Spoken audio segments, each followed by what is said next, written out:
Hi everyone, my name is Korame, and I'm going to give you guys some commentary on a 26 Motherlode we tested last week with the affixes Bursting, Skittish, and Tyrannical. So the first pull that we're going to do in this dungeon is all these packs right here leading up to the obelisk. It's going to be like 6 laborers, a peacekeeper, and 2 refreshment vendors. Normally, most groups that have a rogue will choose to shroud this pack and then take the obelisk and lust a pull like kind of near the center before the first boss room. But since we don't have a rogue, we're just going to do this pull. I was kind of scared in this pull. These off-duty laborers, you just saw they start casting throw wrench, and our tank goes and interrupts them. That second set of laborers, though, he doesn't have a stop for, so he just eats those, and it kind of chunks his health. The laborers will only cast throw wrench once as soon as they're aggroed on whoever aggroes them, and usually if you can just stun them, knock them, anything like that, and they won't cast it again. And after that, those packs aren't really that scary, except for, of course, all the bursting you're gonna get right here when it's bursting. So we're just gonna get a lot of bursting. Then we're just gonna DPS down this peacekeeper. These double vendors are kind of scary for us also because we don't have a rogue. You just saw our DPS go down there because we ran out of stops because we have 2 range kicks and we don't have as many stops that a rogue does provide. But since we lusted, we kind of just get to brute force this pull, and that death shouldn't cost us too much throughout this dungeon. So we're just gonna kill these bursting sacks off, and then we're gonna go inside the tank buster obelisk. Again, once you get inside the obelisk, you can roll out of the stasis. You want a Tiger's Lust after you get slowed, or you can just press Way of the Crane so you can run through them without getting slowed. We're going to aggro this tank buster, and we're going to drag him up into the right, into this kind of like alcove over here. We're going to kind of skip here because this is pretty boring, so we're going to kill him here. Alright, so the next one we're going to do is we're going to do this thug, and the jockey's going to go inside the peacekeeper. And what we're waiting for right now is we want this pat to pat further down, so when we aggro it, the mech jockeys try and go into the peacekeeper that's right here next to this double assassin and thug pack. We're not going to pull that double assassin thug pack, but we are going to pull this assassin that's right here and the laborers. This will be our next big pull. The obelisk also kind of works nicely for this route because it gives a nice reset for our Magus Combust, so he has font. So we're going to do this pull. Again, I don't know if he interrupted those torrentials. It kind of looked like he just ate them all. You really should try and interrupt those torrentials as much as you can because those really are going to truck your tank. So to look out for on this pull, of course, is going to be when all those laborers die. You're going to get a bunch of bursting. You just saw me ring there because our mage was pulling aggro. Again, this is a skittish week and we don't have a rogue. So it makes things a little bit Monka-esque throughout this whole dungeon. You're going to see a lot of people pulling thread off of our tank. You want to try and help it get stops on that assassin if you can. You can ring, end cap, or leg sweep the Hailed Flechette cast. And then that thug, you want to make sure that your group is trying to kick the enrage, because actually we do have a hunter for enrage spell, but most of the time since you're a Mistweaver, you're not going to have an enrage spell, so you want to try and make sure you're getting kicks on that so it doesn't just one-shot someone. As far as these peacekeepers go, so if you haven't played melee before, it's going to take you a little bit to get used to this, but whenever you see them with that crackling jade lightning kind of animation on them right now that they have, that means that they have charged claw, and it's a really bad idea for you to stand in your tank because the melees on your tank are going to cleave and they will most definitely one-shot you.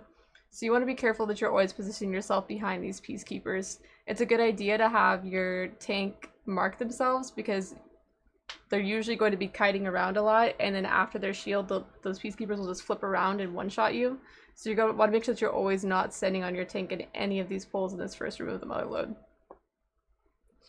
So yeah, so we're just going to keep pulling.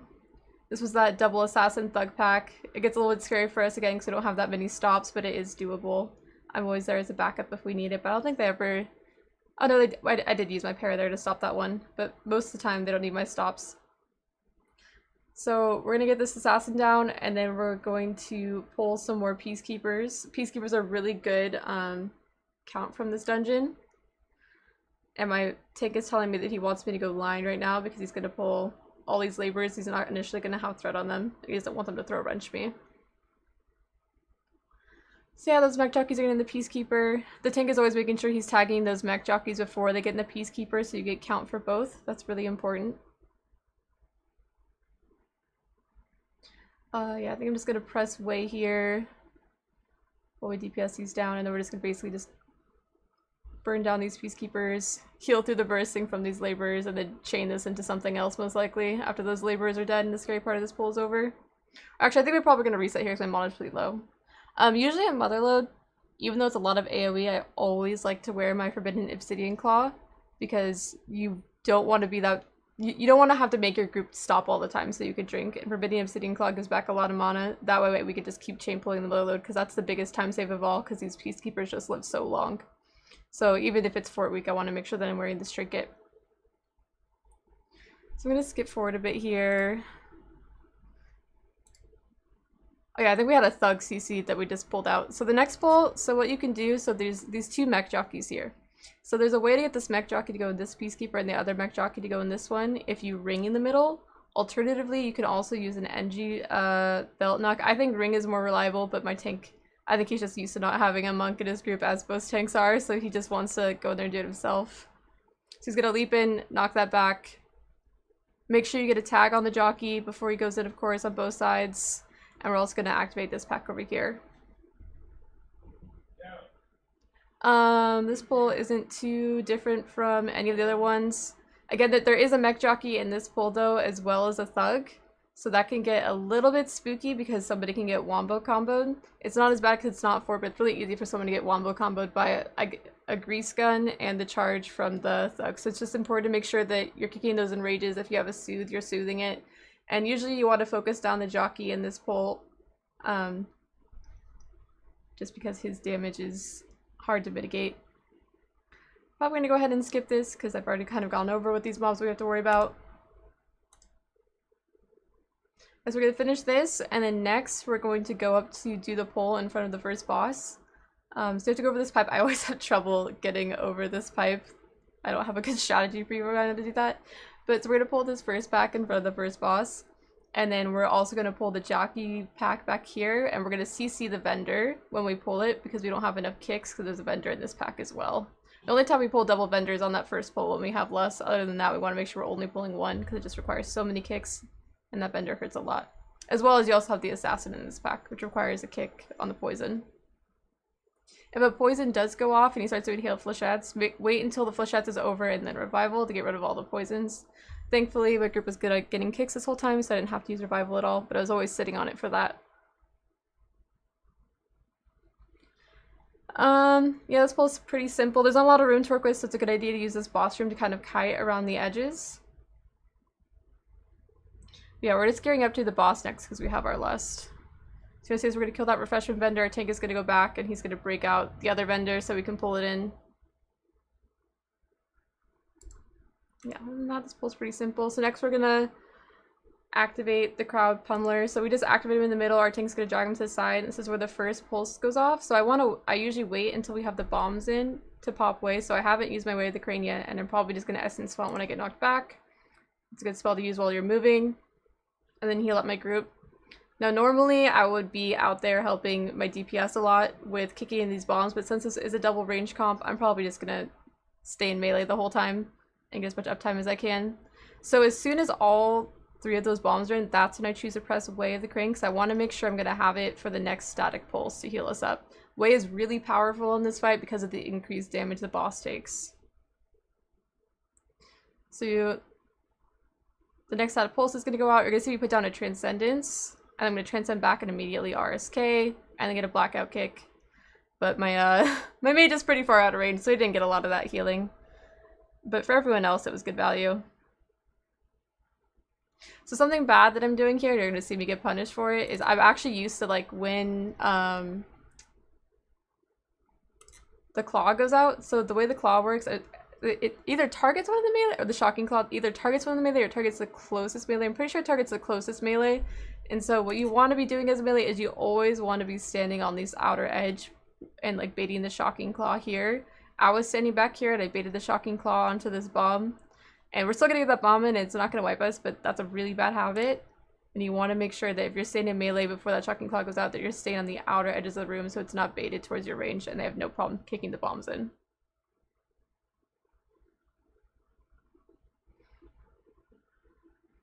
Yeah, other than that, this fight's pretty simple. Again, I like to usually save my Transcendence on the static shock for the ones where I have Way of the Crane.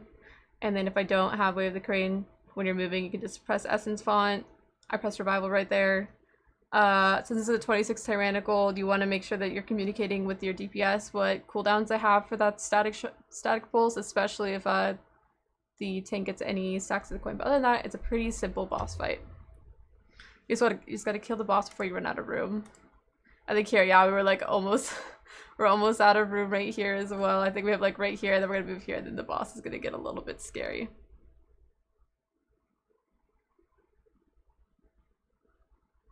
Diffuse is also really nice. I took almost no damage there from that static pulse.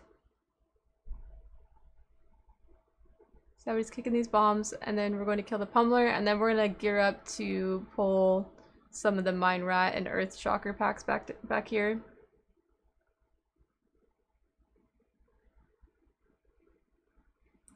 Mine rat and sapper pack, sorry. So you want to make sure when you get in for this pull that you want to get in and you want to weigh, but you have to weigh in a spot where it's usually okay if you're getting some of the throw rocks, but if you're getting more than one throw rock, you're probably going to die. So our tank is trying to stand in the middle there, so he's getting all the throw rocks. But I'm probably going to get at least one here with my positioning. Your tank really gets trucked on this pull. You want to try, if you can, to try and help your DPS stop those rock lances.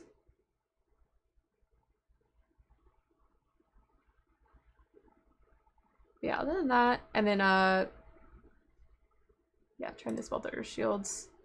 So we're just gonna finish this pull, heal through bursting. Then I'm gonna get a drink. The next one we're gonna do is buy the spider obelisk. So in that pack, there's the fanatical driller and then the sappers, which aren't really, or sorry, it's an extractor, and after you kill the extractor, the driller comes out. So the extractor, you just want to make sure, just like the peacekeepers, you're not standing on your tank, so you're not getting hit by that power through. Other than that, this pull is pretty simple. Again, I think this is another pull where we started having threat issues. So you see that Earth Shaper running towards my Mistweaver. I think the hunter tried to stun it to stop it from running, but then he also pulls threat on the sapper. So then I'm gonna ring him. Skittish is a very fun affix with a fire mage. Yeah, this pull is pretty simple after that. The only thing we have left is that driller. The driller is like a jockey, but kind of worse because it'll do it does like grease gun damage. I don't know if the ability is actually called grease gun, but it's exactly like grease gun, and he'll do 2 of them instead of just 1. So you want to make sure as soon as someone gets hit by that you're topping them as fast as possible so they don't die to the second one. I'm just gonna do Void of Your Mouth here and just drag her up to Azerokk. Okay, so something to note, so there is a way for you to get all 4 of the elementals to fixate your tank, and that's if you drop the Void Weaver Malthier directly on Azerokk and your tank is the only one who goes out first. A lot of people think that you need to like have your tank go out and everybody needs to stand at like max range or something like that. It's not really necessary as long as you drop that portal directly on Azerokk. But the warrior is also really nice if they're running Conflict and Strife because it's easy for them to drop the bleed stacks if they need to. So you're going to see that all 4 of them are going to go on our tank, and that makes it super easy for our melee and the rest of our DPS to just focus on DPSing and for all the Earth Ragers to stay stacked up when they all pick one target. So you can just weigh the crane here. It's good to use things like, so he's going to use binding here, and then he's going to drop these stacks. And then he's going to go back in, and he's going to get a bunch more stacks. And then he's going to run away, so I'm going to ring. And they're all getting pretty low. And then they're all just going to die here. So something to know about these Earth Ragers is that when they get enraged, the only way to stop their kind of AoE, you can't stun them, but you can knock them and incapacitate them or fear them. So you can use Gouge, you can use your Ring of Peace, you can use your Paralysis, or if you have a warrior they can fear, things like that are be able to stop that. The point that you're communicating with your group and trying to use those when you can. But other than that, this fight is pretty simple. We're going to get like 2 more. Again, making sure you're using Ring of Peace. If you are targeted by the Earth Rager, I highly suggest that you just run in a circle. Whoops. You run in a circle around Azerokk instead of try to like run like really far out, because it's like way more important that you focus on keeping that Earth Rager in melee than trying to get in some DPS for yourself by like kiting it far and then rolling back to the boss or something like that. So we're going to, I think we were going to Lust here at the end of Azerokk, and then at the end of Azerokk, both our Demon Hunter and our Prot Warrior are going to Hearth. So yeah, so we're all going down the railroad, but right now both our Warrior and our Demon Hunter are going to Hearth. There's an inn right outside the Motherlode called like Hosen's Inn or something, and our Warrior is actually going to switch to Fury, and our Demon Hunter is going to switch to Vengeance. So the reason we do that is because Rixa on a 26 really trucks, and warriors have a hard time dealing with the magic damage there. So normally warriors, it's normal for warriors to like hearth out and then come back before Rixa and take Never Surrender. But it's even better if you have a Demon Hunter who's familiar with tanking, which our Demon Hunter is, and who can do it. They can also take the Major Essence Conflict and Strife, which allows them to spell the dot off themselves every single time.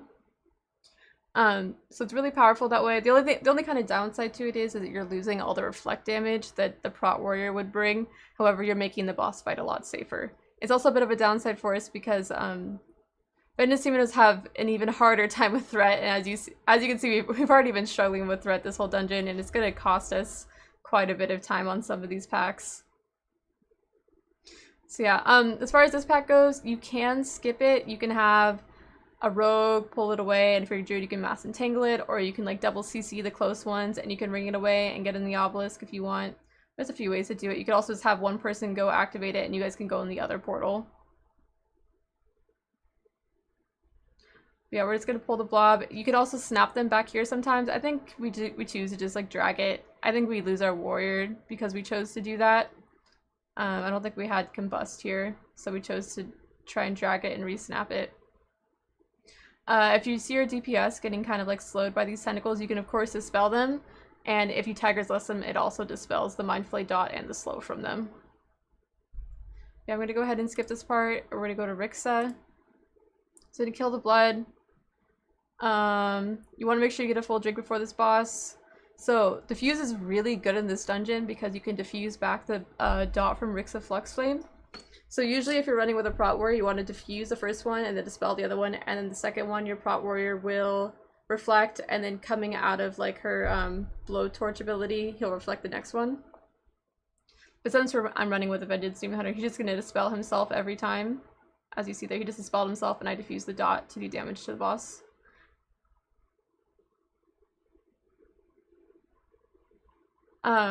So as far as the pipes go, so the first pipe that goes off is always random, but the next, like every pipe after that, it'll go in a counterclockwise fashion. So you always have to kind of look to see where the first pipe is going to go, but after that first pipe goes, you always know where every pipe is going to be going after that. And if you have a good tank who knows that, they'll always position the boss in a good spot, so you're not having to worry about the pipe being on you.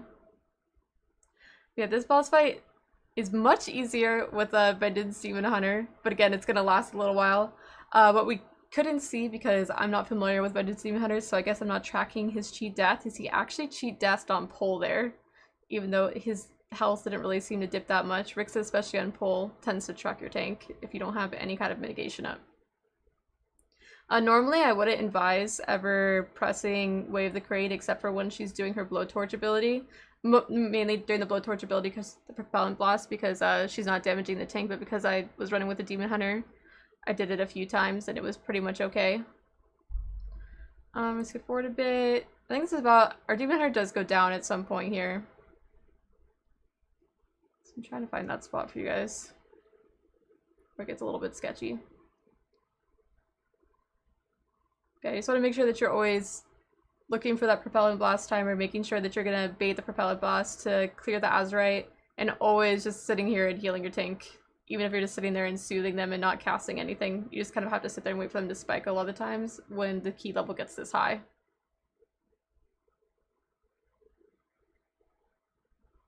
Oh yeah, so our tank kind of went a different direction than me, so I did something risky and I rolled across with 4 brew. That gets really sketchy. That stuff on the ground really hurts.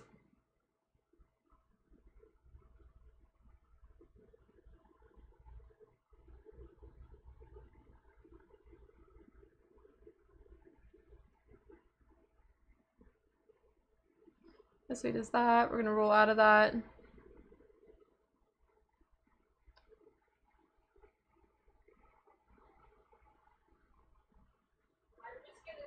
Yeah, that's where he goes down. He said afterward that he thought he had his cheat, so he was like letting his like something fall or whatever, but he didn't realize that he cheated on pull. But it's fine. I don't think we get our warrior up. Again, he almost dies right there. I don't think we get our warrior up. I think our mage just combusts and we just kill the boss. Okay, so after this, we do one more pull before the obelisk. So this pull also gets pretty pretty bad. So like I was sitting in the back drinking here and he went ahead and pulled. Because our warrior tank is still party leader, our hunter also ends up misdirecting our warrior, even though he's not tanking anymore. Yeah, he kind of dies. And then this gets really Papega because once he dies, it's gonna be really hard for him to get threat back, especially since we have misdirect on the wrong target. Even though Beastmaster misdirect really doesn't do anything. So this is where we end up losing a lot of time this dungeon. So this pack is kind of nice if you have a mage, because you can see that technician just casts overcharge, and then it goes on something, and then the mage gets to spell steal it, and it gives them, I think it's a bunch of haste that it gives them, and allows them to kind of delete this pack. Something you could also do, so this pack right here is just the war machine and the technician. You can actually ring out the technician and pull the technician by itself into Rixa if you want. That way your mage can be getting that overcharge buff during Rixa. We don't ever do that though, because it's a little bit risky because your tank is just taking so much damage already. But yeah, this pack is pretty simple. Just make sure if you have a bomb chasing you that you try and ring it away and try not to get hit by it. Yeah. And after that we should have pulled this with the first pack as the Sky Scorcher. The Sky Scorcher kind of does the Heart Seeker on someone, and normally if you have like a Demon Hunter DPS, they can just stand in it and Blade Dance it and soak for you. If they stand in the red line for you, it's kind of like the ads that are on the last boss here. But we just have our Demon Hunter tank soaking that for us. So then after this, we're going to go into the Fear Obelisk. I revivaled off the first Fear. And we're just going to kite this guy to the last boss. So we have Razdunk. So on Tyrannical, this is about a 5.5 minute fight, so we were pretty scared here if we were going to be able to win. So we decide to let some pull. So normally a safety play, like if you come into this boss and you have a lot of time and you're not scared, a safety play is just to save lust for the intermission to kill those ads, because those ads, if they live past the intermission, can be pretty deadly. But if you're here for time, you can always just either lust on pull, or if you don't have lust quite up, then you can lust at the beginning of the second phase. So we usually take Razdunk here because this is a safe spot. Right here is a safe spot. And then the homing missiles are always going to choose the 2 range DPS. So they're choosing to stand out here. Alternatively, as a range DPS, you can also stand here down on these stairs because you'll always be safe from the red circles. As you can see, our hunter just moved because he wanted to make sure he was going to get out of the red circles. The red circles are scariest in this spot when this guy's right here, because that means they're going to go off really fast, and you want to make sure that you're staying in this safe spot. You also saw me put a Transcendence out on the stairs for safety, just in case the Gatling goes right there when the red circles are there or something, then I can press that Transcendence if I need it. Other than that, to stay behind him between Gatling gun, be looking around the room to see where those Boombas are, to see where the red circles are going to go, and communicate with your group whether you're safe or you need to use that safe spot. So after this, we're going to go into the transition phase. So during the transition phase, the slams are kind of scary. You want to make sure that you're always going to have a defense up for one, especially at this key level, and that your DPS do too. I'm pretty sure our mage and hunter both put on some avoidance just to be able to live the slams from Razdunk on this next phase. And also, it helps them live the first boss with the static shock. So it's also pretty scary. Oh yeah, also in this dungeon, which I haven't talked about, I also chose to run Infinite Stars because the bosses in this dungeon live so long on Tyrannical. And I think that really ends up paying off for us in the end. Especially on like a fight like Rixa, where I'm not getting to DPS as much, because Infinite Stars is like the only corruption, along with Echoing Void, that can proc up of your healing as well as your damage. So yeah, for this first one, I RSK'd with TFT, so I have my versatility for my Secret Infusion up to help me live this one. And then when the next one happens, I'm going to Fort Brew kind of like at the last second, and Fort Brew will carry over to the next one as well. So this one's about to slam, so I press Fort Brew. So our mage has pulled Threat, and so he's gonna die. Again, the Vengeance Demon Hunter Threat. It's very tough to keep it without a Trix, and then when he's having to run Conflict and Strife Major, so he's losing a lot of damage. So we do still have one of those ads up, which is pretty scary for us going into this phase. I go in Battle Res the Mage, the Homing Missile goes on the Hunter, Gatling, and the red circles are about to go off. I know I'm in trouble here. So, kind of got an unfortunate Gatling gun. I definitely could have been up, like, in melee with him if I'd been looking around at the Boombas to know that I didn't actually have to eat that Gatling. However, I think I was just really tunneled on keeping everyone alive with that ad alive. So after this, we're just gonna burn the boss. We pretty much win this because our warrior was running infinite stars, like 6 or something, and doing insane damage. And when we get this execute here, he starts popping off. Yeah, other than that, this dungeon isn't too crazy on healing in my opinion. It's mostly just about mechanics and getting through that first boss room pretty clean. And I think Mistweaver is pretty good in this dungeon because you bring the spell reflect on Rixa as well. But yeah, if you guys have any more questions, please stop by my Twitch channel at twitch.tv/sakurame, or you guys can ask in the comments, and thank you all for watching.